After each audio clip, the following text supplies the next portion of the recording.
Bom dia. Vamos orar e agradecer ao Senhor por esse tempo que Ele está nos dando aqui, nessa manhã. Querido Deus, obrigado pela Tua bondade e o Teu amor para conosco. Sabemos que muitos, ó Deus, gostariam de estar conosco, mas devido a toda essa situação estão se precavendo e isso é necessário. Mas agradecemos por aqueles que puderam estar e agradecemos, ó Deus, por mais um dia o Senhor permitir-nos compartilharmos da Tua palavra.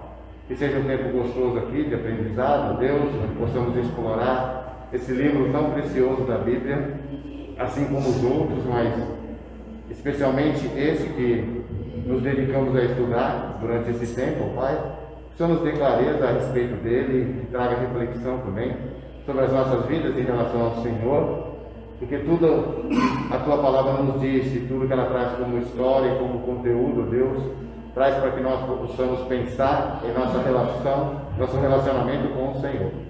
Portanto, que haja reflexão nesta manhã e que possamos sair daqui com os nossos corações regozijantes da Tua palavra e sempre refletindo sobre tudo aquilo que devemos ser diante do Senhor. Muito obrigado por essa manhã, por cada um dos Teus filhos. Oramos e Te agradecemos no precioso nome de Cristo Jesus. Amém. Amém. O irmão Everaldo, ele falou algo, dá licença aqui só um pouquinho, e é muito interessante e pertinente a colocação dele. Na Bíblia, nova versão, a Bíblia século XXI, ela não traz a palavra prostituição.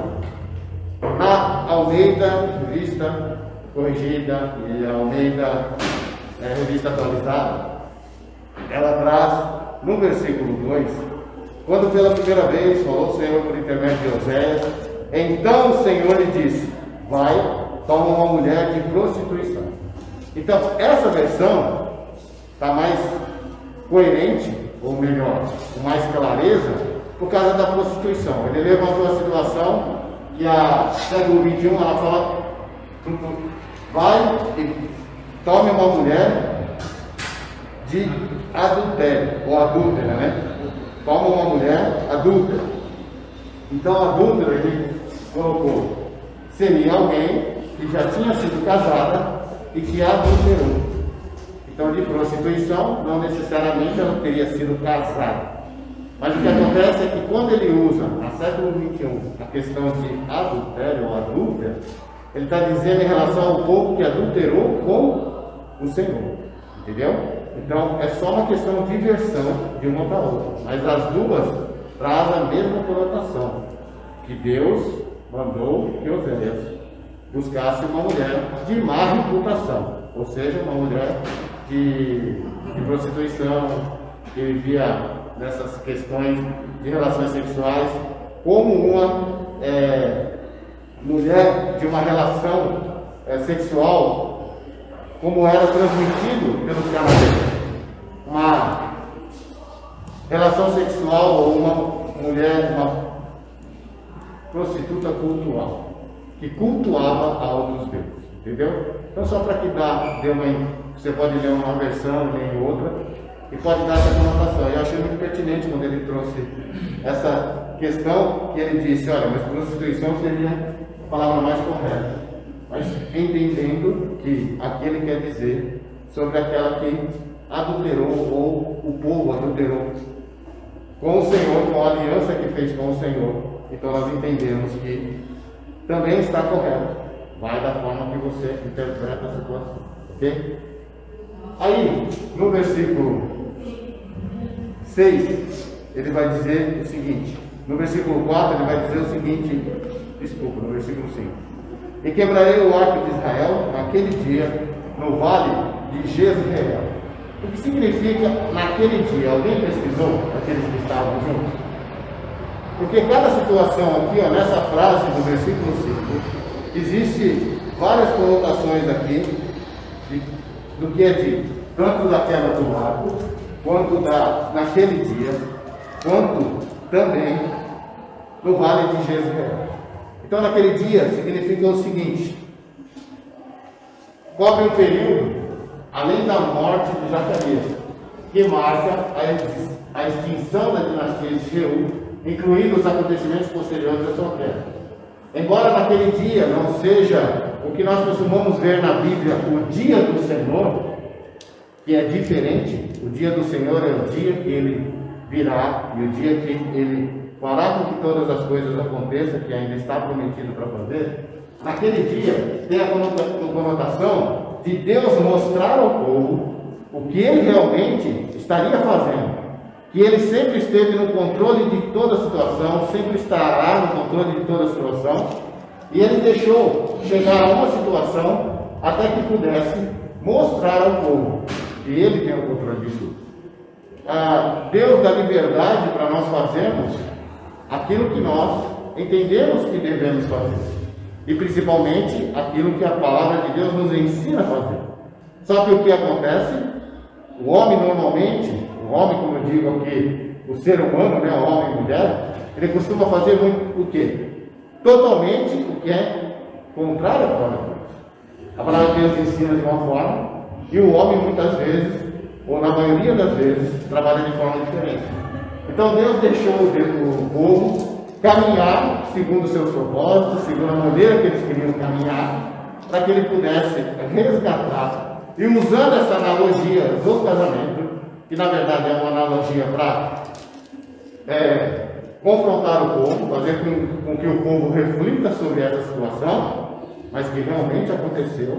Não é um casamento, como nós já vimos lá na aula passada, de sonhos, visões ou alegoria, mas é um casamento verdadeiro, para que o povo fosse anunciado sobre o que estava acontecendo. Então, Deus, quando fala naquele dia, é naquele dia onde Ele falou: chega, agora eu vou tomar essa situação e vou mostrar ao povo o que realmente está acontecendo e o que eu quero mostrar para o povo em relação ao que está vivendo todos esses dias, esse povo andando segundo as suas vontades, fazendo totalmente contrário àquilo que precisaria ser feito. Aí ele caminha, e no versículo 5 também ele trabalha a questão da quebra do arco, ou quebrarei o arco. Volta, pastor, por favor. Na última frase, né, é provável que essa expressão, que aqui no sentido escatológico, ele dá uma irrupção. O que seria essa irrupção? Então, que não tem ligação ao último dia do Senhor. Entendeu? Não tem ligação. Quando ele fala a questão de naquele dia, é no dia que ele, aqui, aconteceu o fato dele retomar, não que ele não tivesse no controle, mas que ele retomou essa situação para mostrar para o povo que ele continua olhando tudo, só que ele esperou o dia certo para poder lidar com tudo. E aqui não tem a ver com a questão do último dia do Senhor, que é quando ele virá e terminará tudo, entendeu? Ele vai ressuscitar os que morreram e arrebatar aqueles que estiverem vivos. Beleza? Quebra do arco. O que significa quando vocês leem essa expressão na Bíblia? O que fala sobre quebra do arco? E quebrarei o arco de Israel naquele dia, no dia que o Senhor determinou que deveria ser. Uma aliança? Uma aliança, exatamente. Mas o que significa o termo quebrar o arco? Lembra alguma coisa, Márcio? No versículo 5, pastor. Isso. Na minha tradução está assim: destruirei o poder militar de Israel. É isso aí. Que versão é essa aqui? É a linguagem de hoje. Na linguagem de hoje. Então é exatamente isso. É quebrar o poder militar. Eles não estavam nem aí no Senhor. A verdade é que eles não estavam ligando para o que o Senhor podia fazer. Eles acreditavam que o poder militar deles era tão grande, associado a outros povos, circunvizinhos, que eles não precisariam de mais nada, porque através do poder militar, eles poderiam fazer o que eles quisessem. Mas o Senhor acaba com isso, quebrando o arco, ou seja, quebrando o poder militar deles, para mostrar que Deus está no controle de tudo e não eles. E que por mais que eles tenham uma potência grande, militar, bélica e tudo mais, isso não quer dizer nada em relação aos propósitos de Deus para o povo e para a humanidade como um todo. Então ele diz, é uma linguagem figurada que significa que Deus vai neutralizar as forças de uma nação ou exército. Então Deus vai neutralizar todo esse poderio bélico que eles têm para dizer para eles, nada disso adianta. Hoje nós temos visto situações de povos atacando outros, né? E que através do material bélico eles conseguem, aquele que tem mais potência, suprir ou se sobressair em cima dos demais. Só que Deus está no controle de tudo. E se Deus não permitir que as coisas aconteçam, não acontece. Sempre será e continuará sendo e para sempre vai ser da vontade do Senhor. Então Deus permite algumas coisas para ensinar, para mostrar, para deixar o povo acordar. Como é que a gente faz com os nossos filhos muitas vezes? A gente muitas vezes deixa algumas coisas acontecerem porque nós já avisamos, já mostramos, então temos que deixar acontecer para que eles vejam que aquilo que nós falamos realmente é verdade.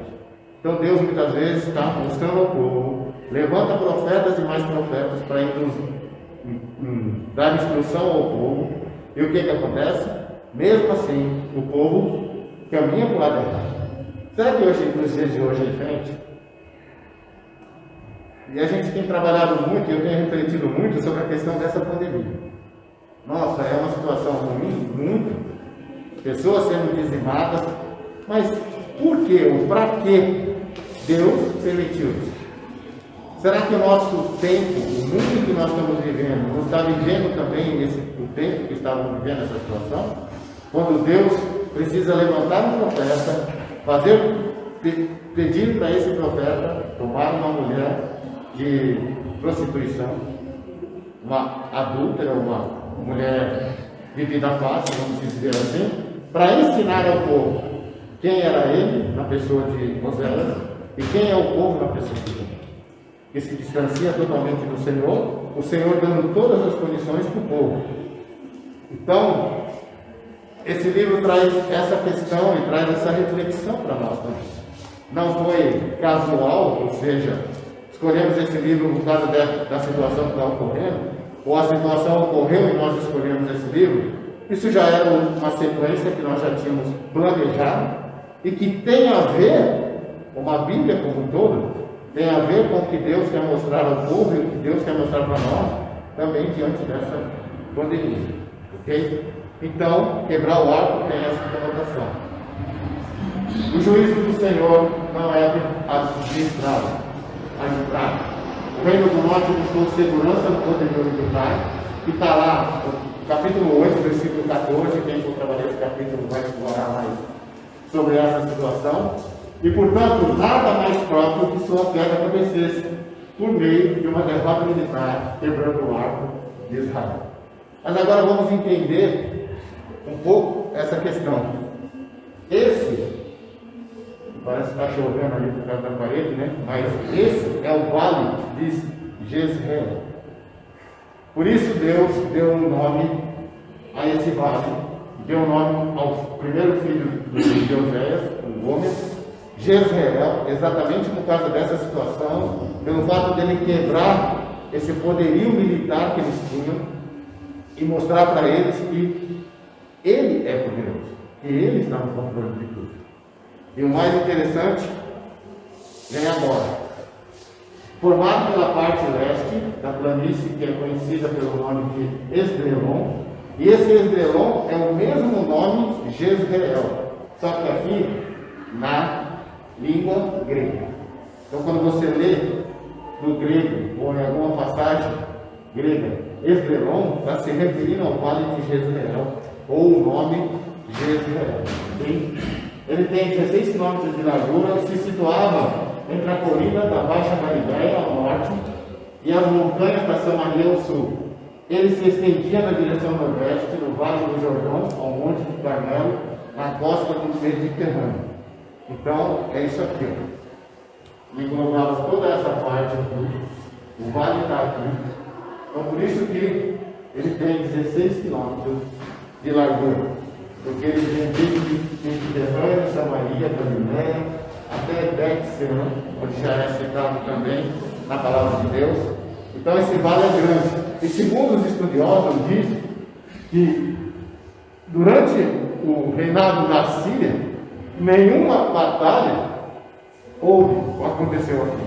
Mas quando Galileia passou a ser província da Síria, aí sim, houve batalhas, e batalhas onde Jeú, que nós falamos, fez o que não deveria ser feito, que matou pessoas inocentes, fez muito mais do que Deus pediu para ele fazer e de uma forma negativa, matando pessoas inocentes. E por isso se deu como um lugar sangrento, de batalhas sangrentas, onde muitas pessoas morreram, inclusive pessoas inocentes, que não tinha nada a ver com essa situação. Então Deus acaba com o reinado de Jeú, diz que ele não passaria da quarta não é quarta geração, mas quarta dinastia. E quando deu a quarta dinastia, acabou Jeú e entra uma outra dinastia. Que na verdade foi Zacarias e que ficou só quanto tempo? 6 meses na dinastia. E também acabou. Ok? E aí entra na passagem onde vai falar sobre o segundo filho de Oséias com Gomer. E aí é uma filha, certo? E o seu nome, como no primeiro, também tem toda uma conotação com respeito ao que o povo está vivendo. Então, tanto desde o casamento, como a cada um dos filhos, Deus, através do nome dos filhos, está exortando o povo. Talvez para nós hoje, começamos a compreender isso, o sentido de cada nome, como é que poderia colocar? O que exemplifica cada nome, né? Mas no tempo, as pessoas sabiam. Jezreel, por causa de tudo que já havia acontecido, então o nome para dizer que Deus iria acabar com essa situação deles. E Roboama também tem toda uma situação. Mas agora outra coisa que eu quero que vocês prestem atenção, e nenhum dos estudiosos ou aqueles a quem eu pesquisei, eles fecham o assunto. Ou seja, o primeiro filho, que está no versículo 3, diz: ela engravidou e lhe deu um filho. E nós entendemos através dessa versão, ou alguém tem alguma outra versão que fala diferente? Como está na sua, Diego? Então Oséias foi e casou com Gomer, filha de Dilaim, quando nasceu seu primeiro filho. Esse é o versículo 3. Ok. Alguém tem alguma forma diferente? Então aqui, o que nós entendemos é que realmente esse filho era dele com Gomer. Certo? O primeiro filho. Pelo menos é o que dá a entender pelo que a gente leu aqui e pelo que também estudamos sobre isso. Mas no versículo 6, na minha Bíblia está: ela engravidou novamente e deu à luz. Aqui já não está especificando se esse filho era realmente deles ou não, ou se era filho da prostituição dela ou do adultério, exemplificando mais uma vez, de uma forma negativa, a maneira como o povo estava vivendo em relação à aliança que tinha feito com Deus. Na sua está como? Versículo 6. Depois Gomer deu à luz uma filha, e o Senhor disse a Oséias: ponha na menina o nome de não amada, porque eu não terei mais amor pelo povo de Israel, não o perdoarei. Você está vendo que quando a gente faz um estudo, ou quando a gente está se aprofundando mais em uma questão mais epistemológica, ou seja, de palavras, frases, ou coisa desse tipo, a gente precisa consultar várias Bíblias, várias versões, e consultar também livros correlatos de estudiosos que se aprofundaram nessa questão. Porque uma traz uma conotação melhor sobre uma situação e outra não. A sua já não deixa muito claro essa questão, ao contrário que no versículo 3 deixa bem claro. Mas no versículo 6, essa daqui fala: ela engravidou novamente e deu à luz. E na atualizada, ela vai dizer: tornou ela a conceber e deu à luz uma filha. Então não fala, ou não cita, ou não dá o entendimento de que era filha ou não dele. Então, como eu disse, nenhum dos estudiosos fecha ser filha dele ou não. Então, pastor, isso são os 6, né? Não o 3. O 6. A divergência só em relação ao 6, não o 3. Não, o 3 fica claro, né? Sim, pelo menos pela leitura, fica claro que esse filho era dele como ela. Mas os demais, tanto esse como o outro, que nós vamos ver mais na frente, que é do versículo 8, não diz também essa situação. E aqui tem uma outra peculiaridade também.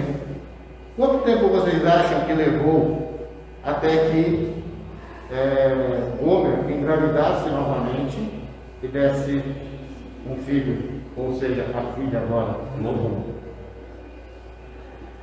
Tem ideia mais ou menos de quanto tempo isso levou? Aqui dá uma conotação de que se começou em 733 a.C., com a queda de Jeroboão II. Aqui vai dar com o pós-morte de Zacarias. Então é possível que tenha sido mais ou menos em 752 a.C. Isso dá o que, Márcio? 21 anos. Qual que era o outro ano? 733 a 752. 21. 19. 19? Então 19 anos aproximadamente, 18, 19 anos até esse período, desse versículo para esse versículo, do versículo 3 ao versículo 6. Mais ou menos isso. E aí nós vamos ver aqui na frente. Deus havia determinado neste errado ao separar as 10 tribos do norte por causa da infidelidade.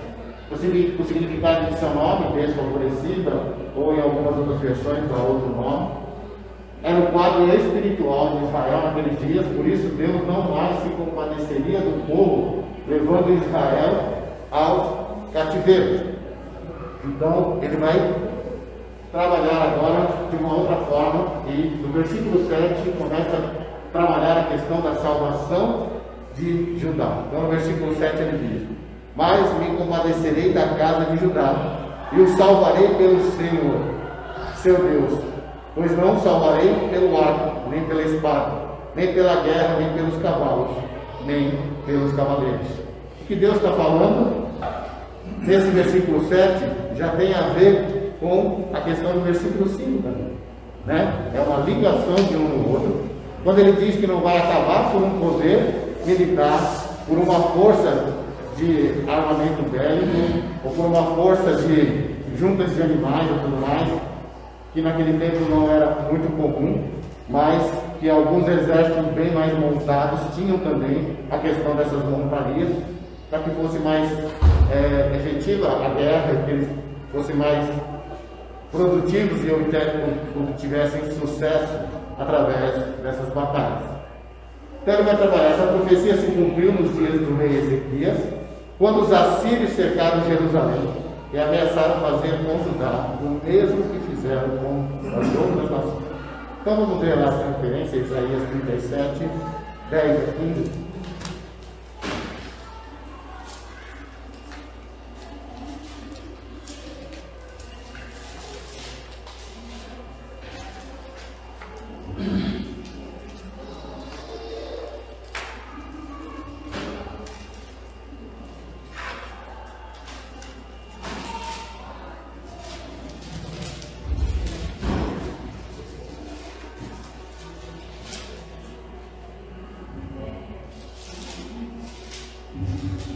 Alguém quer ler? 37, 10 a 15? Assim falareis a Ezequias, rei de Judá: não te engane o teu Deus, nem quem confia, dizendo: Jerusalém não será entregue nas mãos do rei da Assíria. Já tens ouvido o que fizeram os reis da Assíria a todas as terras, como as destruíram totalmente. E crês tu que te livrarias? Porventura os deuses das nações livraram os povos que meus pais destruíram? Gozã, Arã, Rezefe e os filhos de Éber, que estavam em Telassar? Onde está o rei de Amate e o rei de Arpade? E o rei da cidade de Sefarbaim, de Ena e de Iva? Oração de Ezequias. Tendo Ezequias recebido a carta das mãos dos mensageiros, leu-a. Então subiu à casa do Senhor, estendeu-a perante o Senhor, e orou ao Senhor, dizendo: Ok, então a gente vê aí a profecia se cumprindo, ou aquilo que Deus havia dito a respeito dessa situação, e cumpriu nos dias de Ezequias. Ele não mais faria o quê? Quando os assírios cercassem Jerusalém, e ameaçaram fazer com Judá o mesmo, Deus não ia permitir que isso acontecesse. E ele continua trabalhando. A derrota dos assírios foi uma ação sobrenatural de Deus. O grande Deus de Israel, pois o anjo de Deus feriu 185.000 assírios. Está lá em Isaías 37, no mesmo capítulo, do versículo 35 ao versículo 37. Então Deus, ele vai mostrando ao povo, vai exortando ao povo, atrás, por conta do nome que deu a essa filha dele, lobo. E isso significa que Deus não mais se compadeceria do povo. Por quê? Por causa da infidelidade do povo. Por causa daquilo que o povo estava fazendo e que nunca voltava e nunca parava para ver o que Deus estava querendo que o povo, o que o povo deveria reconhecer sobre o que Deus já havia feito. E aí ele vai trabalhando, e por isso o nome da segunda filha tem a ver com que Deus não se compadeceria mais do povo, não agiria mais com bondade com o povo. Queria tirar do povo tudo aquilo que ele tinha como benefício, como privilégio para o povo, um povo escolhido de Deus, Israel de Deus. Por isso que muitos estudos ou situações nós não podemos comparar o que vai acontecer com Israel em relação ao que vai acontecer com a igreja, porque Deus vai tratar com Israel de uma forma diferente do que vai tratar com a igreja. Todos os salvos serão salvos? Sim, serão salvos, mas o tratamento vai ser diferente, porque Deus enviou Jesus para quem? Primeiro que para ele. E não os gentios. Paulo levantou, o Senhor, Deus levantou Paulo para quem? Salvo. Para os seus compatriotas.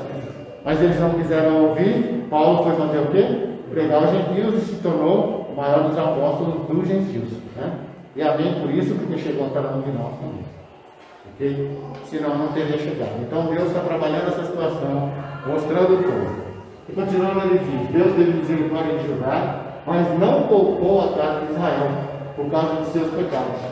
Judá foi também para o cativeiro na Babilônia, mas isso aconteceu cerca de 130 anos depois.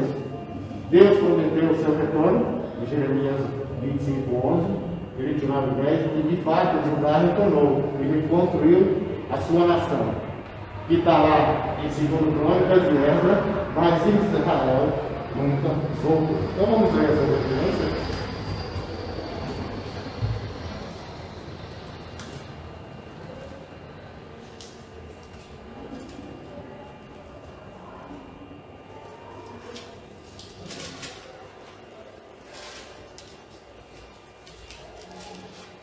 Então quem tem lá Isaías 37, 35 e 37. Atos 37. Isaías 37, 35 e 37. Eu defenderei esta cidade e a salvarei, por amor de mim e por amor de Davi, meu servo.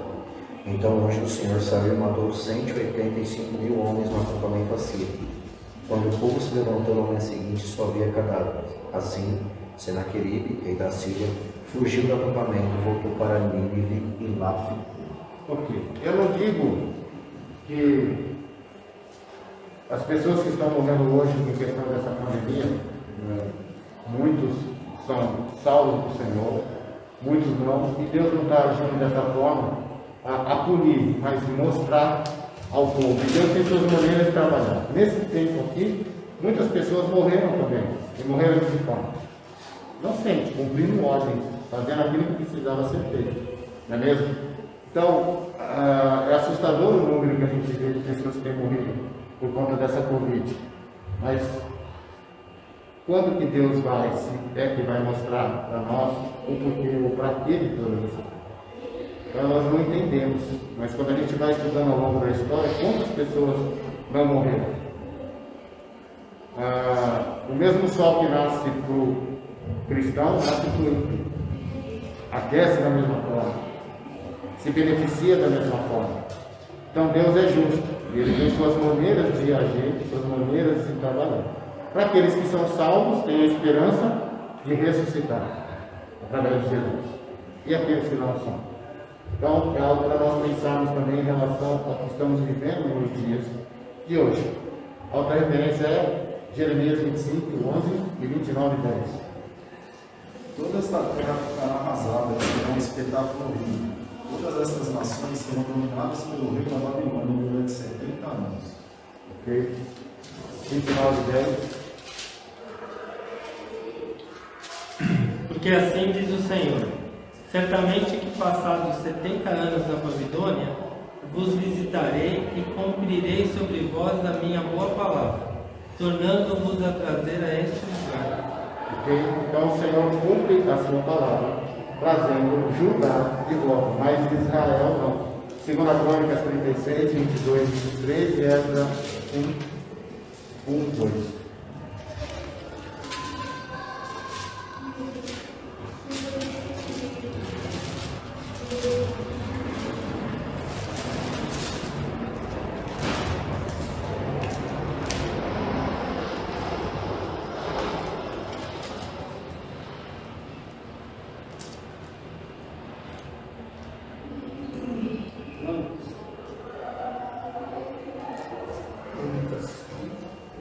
Segundo Crônicas 36, 22 e 23. No primeiro ano do reinado do Ciro, rei da Pérsia, para que se cumprisse a palavra do Senhor anunciada por Jeremias, o Senhor tocou no coração de Ciro, rei da Pérsia, para que fizesse uma proclamação em todo o território de seu domínio e a pusesse por escrito nestes termos. Assim declara o Ciro, rei da Pérsia: o Senhor, o Deus dos céus, deu-me todos os reinos da terra e designou-me para construir um templo em Jerusalém, na terra de Judá. Quem dentre vocês pertencer ao seu povo, vá para Jerusalém, e que o Senhor, o seu Deus, esteja com ele. Ok? Então aí Deus prometendo o que iria fazer e deixando nas suas escrituras confirmado aquilo que ele realmente fez em relação a Judá. E Esdras 1 e 1 e 2.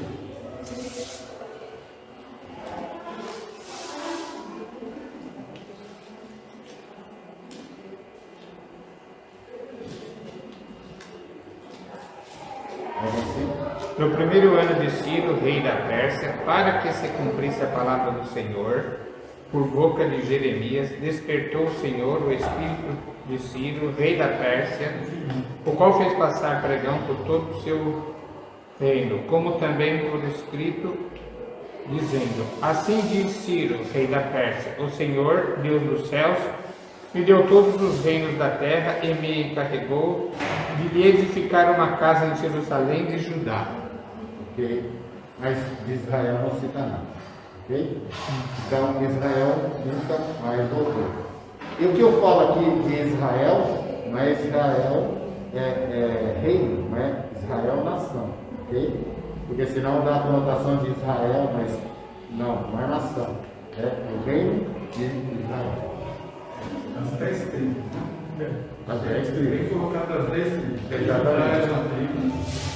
Um dos reinos, aquele que Deus, a raiz que Deus escolheu de Davi, né, de Jesus, e é por isso que ele traz Judá, né, para isso, e tirando as As 10 duas tribos. tribos fora que não foi Judá e Benjamim. Exatamente, e tirando lá as duas das 10 tribos, que é isso, aquela que constitui mesmo o nome do Senhor.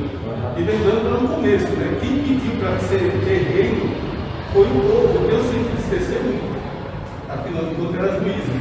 Então, daí para frente é a derrocada do povo. Exatamente. Por isso que o nome dessa menina tem a ver que não me compadecerei mais com o povo. Por quê? Porque fiz tudo que deveria ter sido feito. Tenho feito tudo, dado condições, levantado profetas e falado. E isso foi como eu falei na aula passada. Já vem antes de Abraão, né? Quando Abraão saiu da terra de Ur, o povo já vivia uma idolatria medonha e se distanciando cada vez do Senhor.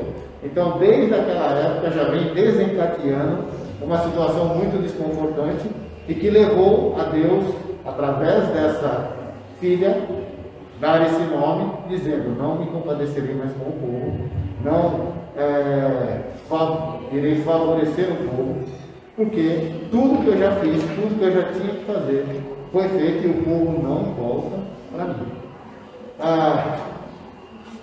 A gente sabe que Deus é longânimo, não é que nem cada um de nós, né, que às vezes faz muito curto em determinadas situações. Deus é longânimo.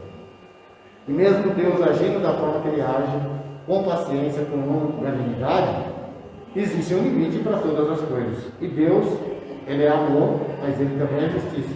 Ele mostra, Ele ensina, Ele dá condições, mas Deus também pode pesar a mão, não é mesmo?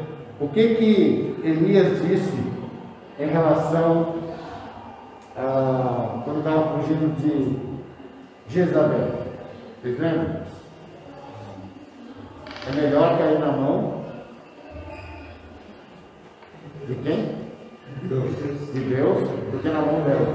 Porque Deus é longânimo, Deus é paciente, Deus trata e age de uma forma totalmente diferente do que na mão dos homens, entendeu?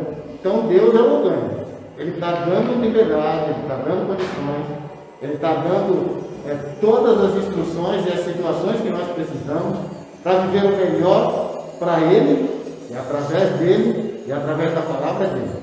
Mas a gente tem visto, especialmente nessa época, podemos falar, porque estamos vivendo essa época, o quão distante as pessoas estão de Deus, muitas vezes mesmo dentro da casa de Deus. Essa é a verdade. Mesmo dentro dos templos, mesmo se dizendo igreja e totalmente distante do Senhor, só está agindo de uma forma, hoje parece que há algum tempo já na mídia é uma coisa legal você falar que é evangelho, né? Mas e o viver realmente aquilo que você professa viver? E o demonstrar isso através de atitude, o demonstrar isso através de palavras, o viver isso para poder que outros queiram conhecer esse Deus e você ser influente ao invés de se influenciar pelas coisas do mundo. Então, toda uma situação, e quando nós voltamos para a história desse livro, a gente fala: qual é a diferença do que nós estamos vivendo hoje? Na época existiam as guerras, aquelas coisas todas, mas hoje nós também estamos vendo situações de guerra entre Israel e outros povos, que sempre existiu e foi lá que se deu até pela questão dos 2 filhos de Abraão, e até hoje isso perdura, por possessão de terras, né? Então nas fronteiras sempre existe armamento, poder militar, exército, para conduzir toda essa situação. Então, não é diferente do que nós vivemos hoje, um tempo diferente, numa situação diferente, mas Deus sendo longânimo, Deus ensinando e Deus agindo com amor, mas também com justiça diante dos povos. No entanto, nenhum rei é salvo pelo seu grande exército, um guerreiro não é libertado pela sua grande força.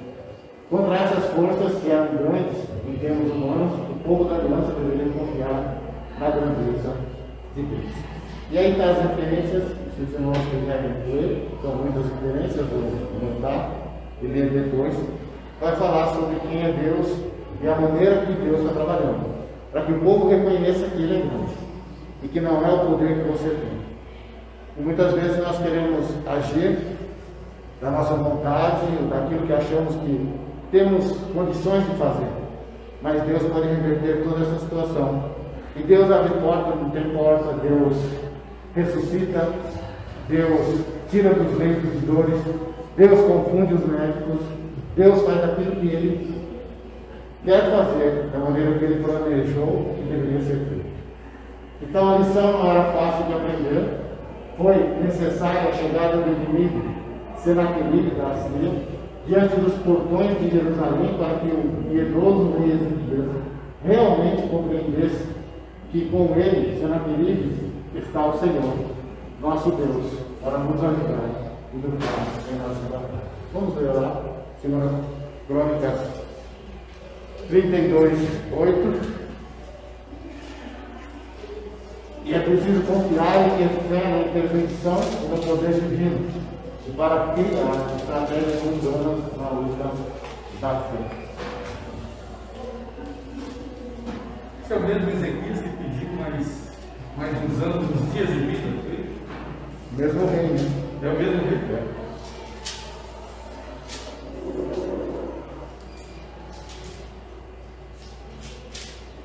Para ler esse Crônica 18. 32:8. Com ele está somente em poder humano, mas conosco está o Senhor, o nosso Deus, para nos ajudar e para travar as nossas batalhas. O povo ganhou confiança com o que disse Ezequias, rei de Judá. Ok. E olha o que diz 2 Coríntios em relação à grandeza de Deus, em relação àqueles que confiam no seu poder militar.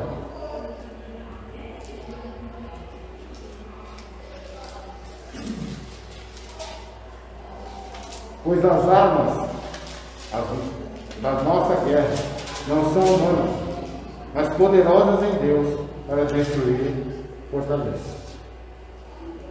O que Deus está falando através desse versículo, mostrando nesse tempo, mas contextualizando o nosso tempo, que por mais que as pessoas sejam poderosas dentro daquilo que elas possuem, humanamente falando, Deus é muito mais poderoso do que qualquer coisa. Não existe poder que não seja de Deus para combater.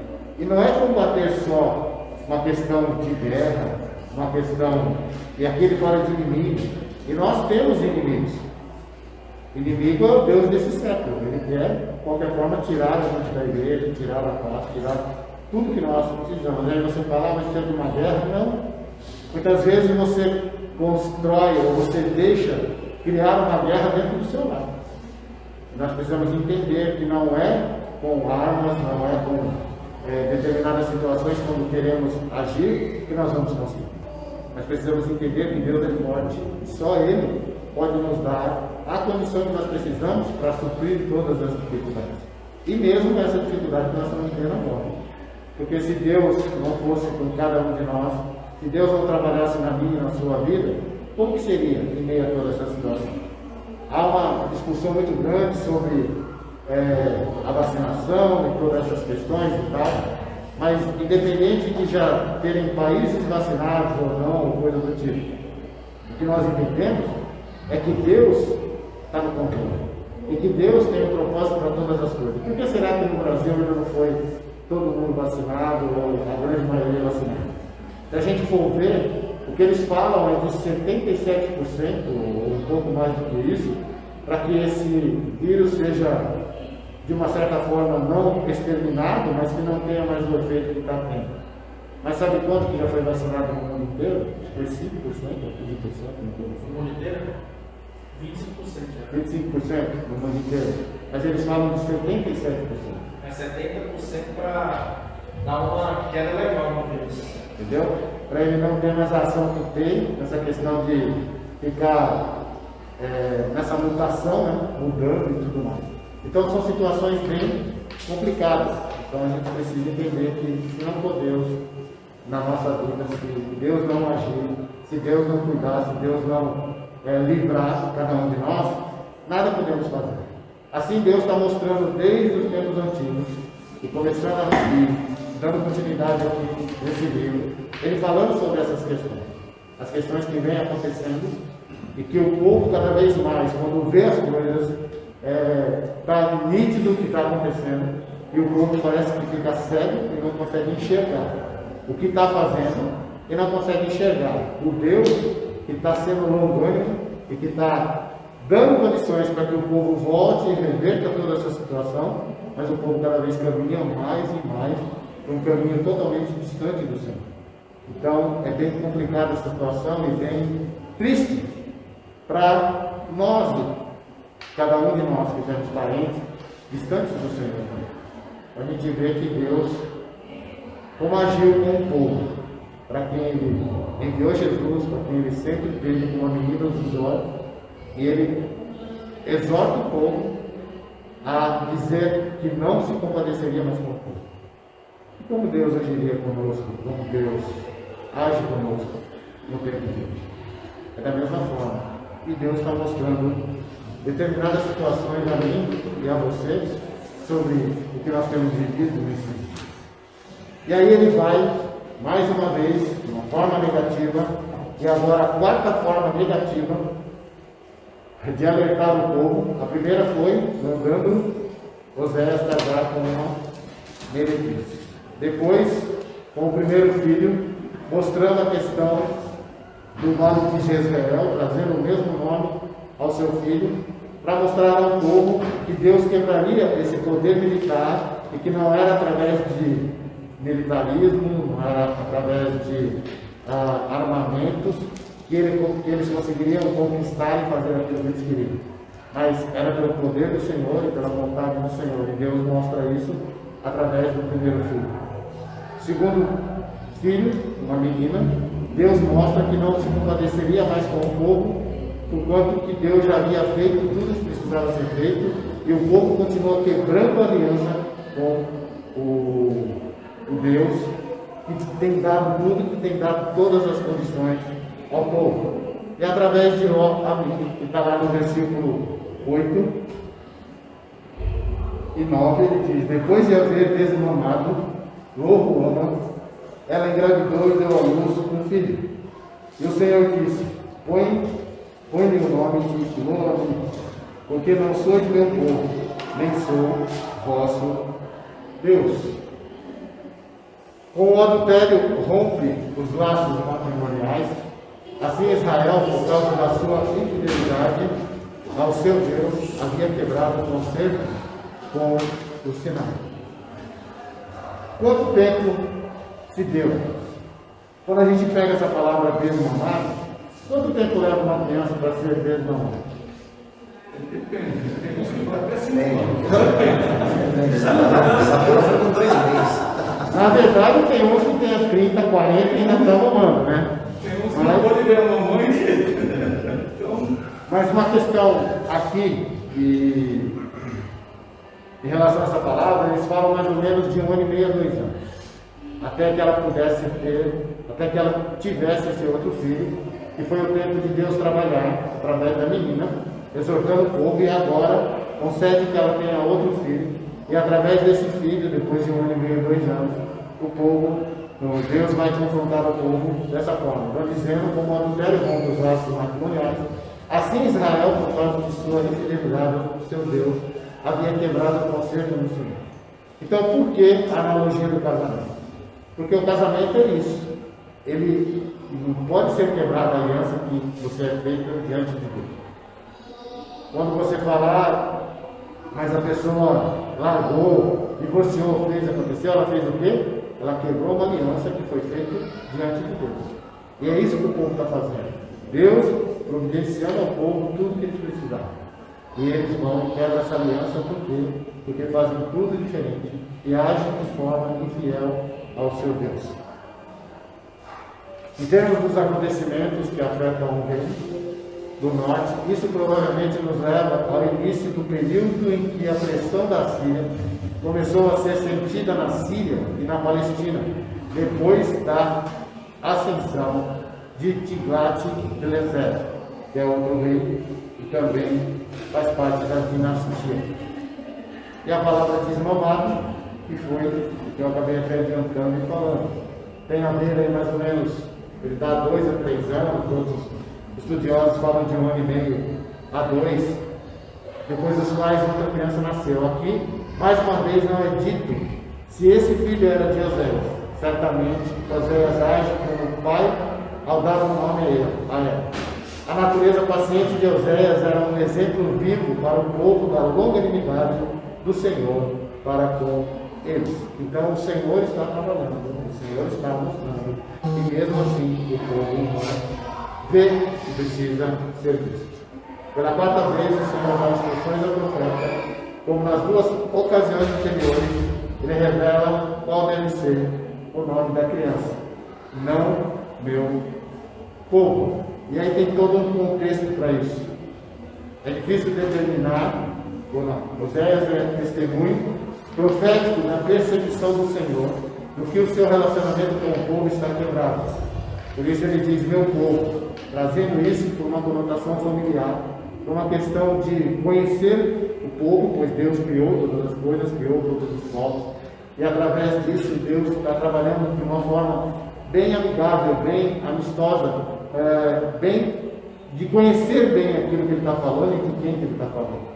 Então era uma expressão de parentesco e que é um resumo verbal do vínculo da aliança e resume a posição privilegiada de Israel. O nome simbólico do menino era a expressão viva da separação entre o povo e o seu Deus. Vamos ler essas referências que falam exatamente sobre isso.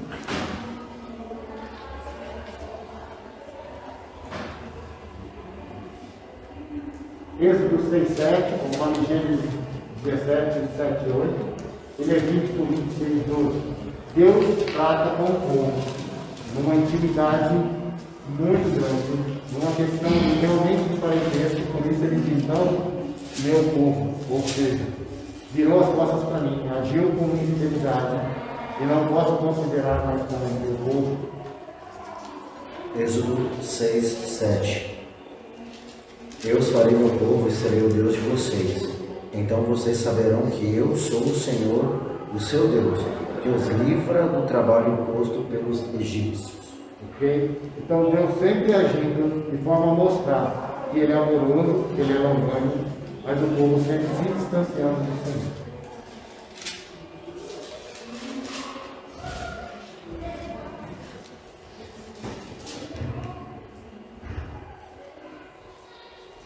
Gênesis 17, 7 e 8.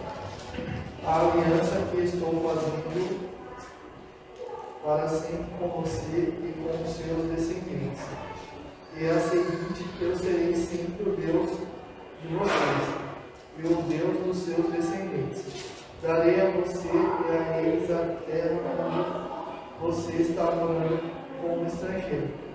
Toda a terra de Canaã será para sempre dos seus descendentes, e eu serei o Deus deles. Ok?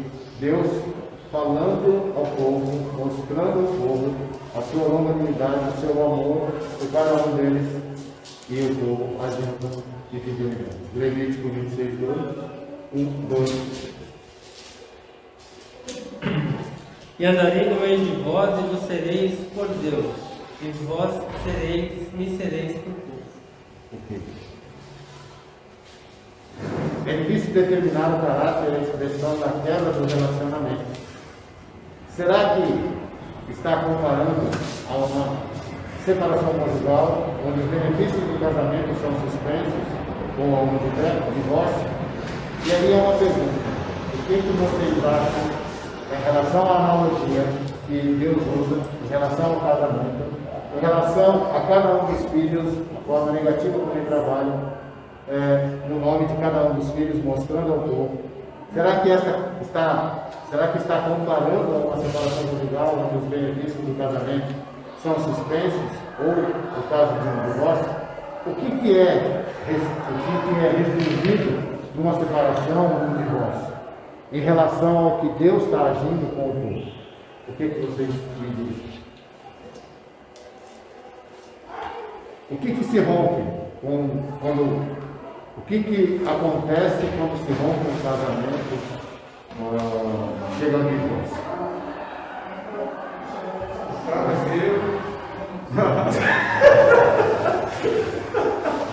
A televisão é minha, a churrasqueira também.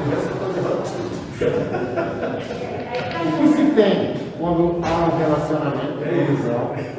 O que se tem quando estão os dois juntos e Deus está agindo nesse lar, nesse casamento? E o que acontece quando isso se rompe? Mas não precisa responder agora mesmo. Pensem, levem essa pergunta para vocês. E aí, na próxima aula, nós vamos retomar através dessa pergunta, para que nós possamos pensar nisso. O que acontece no casamento? No rompimento de um casamento. Pensando aqui em um casamento cristão, tá? Onde Deus atuou, abençoou esse casamento. E quando esse casamento é rompido por N motivos, o que acontece? Em relação ao que Deus está trabalhando com o povo, com o primeiro nome do filho, o segundo, o terceiro, o que Deus está mostrando através disso? E o que Deus está mostrando para cada um de nós também em relação ao rompimento de um casamento, da aliança que foi feita com o Senhor. Nós estamos no mês da família, consagrando a nossa família ao Senhor.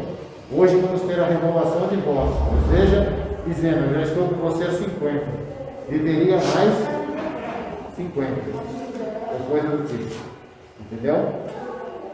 Mas quando isso se rompe?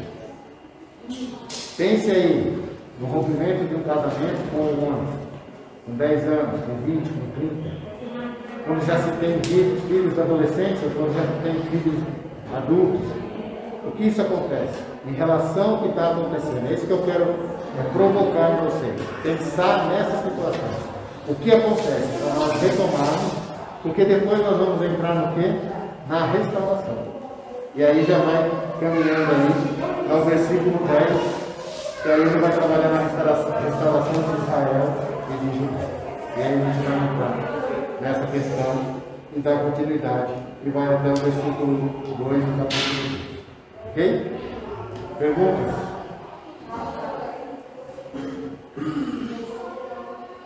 Então vamos orar?